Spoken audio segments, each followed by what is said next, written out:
The Architecture of Exclusion. Why discourse with the willfully ignorant is simply a dead end. The illusion of the marketplace of ideas, the contemporary digital landscape operates under a dangerous fallacy that every opinion is a valid side and that all statements deserve a seat at the table of discourse. This mentality, the demand for performative debate, is a calculated tactic. It attempts to flatten documented historical facts into mere perspectives that can be haggled over. When one party brings historical data regarding the Eugenics Record Office and Malthusian resource consolidation, and the other brings a shallow retail level understanding of consumerism, there is no marketplace. There is only a parasitic attempt to drain the energy of the informed. The reality of the neo feudalist shift. The idiot's rebuttal, the claim that the elite need a consumer base to survive, is an absolute relic of 20th century Keynesian economics. In a world rapidly approaching total automation and AI driven production, the masses are transitioning from exploited labor to redundant liabilities. As wealth is hoarded into infinite physical assets and digitized control systems, the thinning of the ranks becomes a logical endpoint for the eugenicist mindset. If the elite own the water, the land, and the technology to maintain them, the consumer is no longer a customer, they are a competitor for dwindling resources.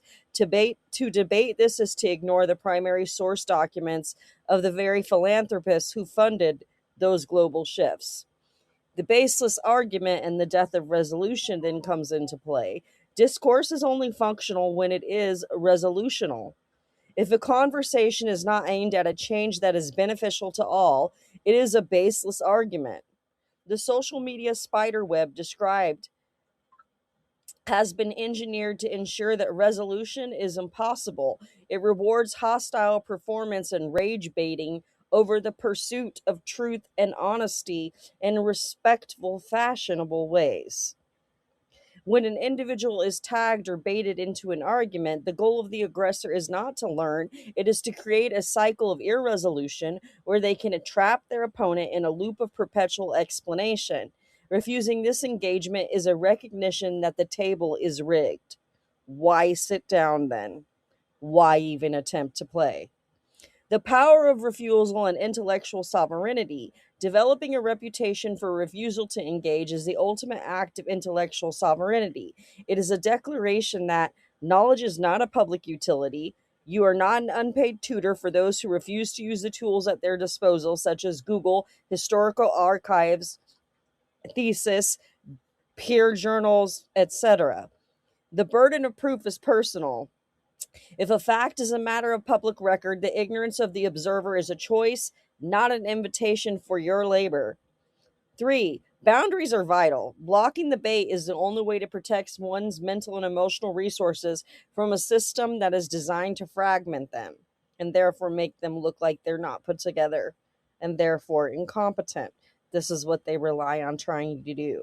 And that is why the table is rigged and not in your favor. So, in conclusion, the end of a circle jerk. We are living through a digital divide where the collapse of shared facts has led to a social pathology. In this environment, the most radical and effective stance is to say, I said what I said.